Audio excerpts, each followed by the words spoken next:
ছাত্র আন্দোলনের তীব্র চাপের মুখে শেষ পর্যন্ত নিজেদের অবস্থান থেকে সরে এসেছে মোদী সরকার, এমনটাই দাবি আন্দোলনকারীদের। তবে মোদী সরকারের দাবি এটি কোনো চাপের কাছে নতি স্বীকার নয়, জনস্বার্থ ও সামগ্রিক পরিস্থিতি বিবেচনায় নিয়েই সিদ্ধান্ত নেওয়া হয়েছে।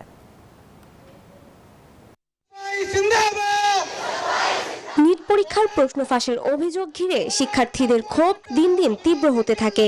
এর জের ধরে শিক্ষামন্ত্রীর পদত্যাগের দাবিতে টানা কর্মসূচি শুরু করে ককরোচ জনতা পার্টি সিজেপি। সংগঠনটির ঘোষণা, দাবি পূরণ না হওয়া পর্যন্ত রাজপথ ছাড়া হবে না।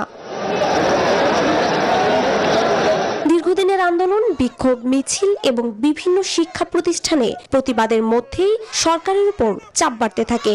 আন্দোলনকারীরা একের পর এক কর্মসূচি দিয়ে দাবি আদায়ের আন্দোলন চালিয়ে যাওয়ার ঘোষণা দেন।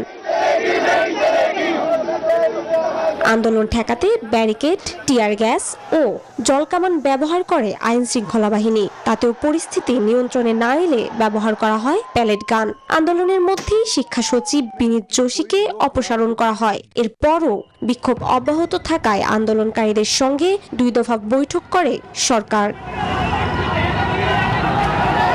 তবে আন্দোলনকারীদের অবস্থান ছিল স্পষ্ট, শিক্ষামন্ত্রীর পদত্যাগ ছাড়া আলোচনায় বসবেন না তারা। শেষ পর্যন্ত ধর্মেন্দ্র প্রধানের পদত্যাগের ঘোষণার পর আন্দোলনকারীরা একে তাদের ঐক্যবদ্ধ আন্দোলনের সাফল্য হিসেবে দাবি করেন।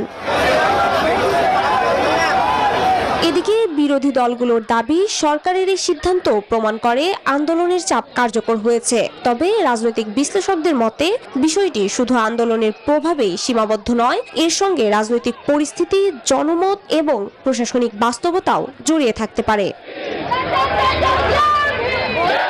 অন্যদিকে বরাবরের মতো সরকারের দাবি এটি কোনো চাপের কাছে নতি স্বীকার নয়, বরং সামগ্রিক পরিস্থিতি, জনস্বার্থ এবং প্রশাসনিক বিবেচনায় সিদ্ধান্ত নেওয়া হয়েছে। চৈতি রয়, নিউজ 24।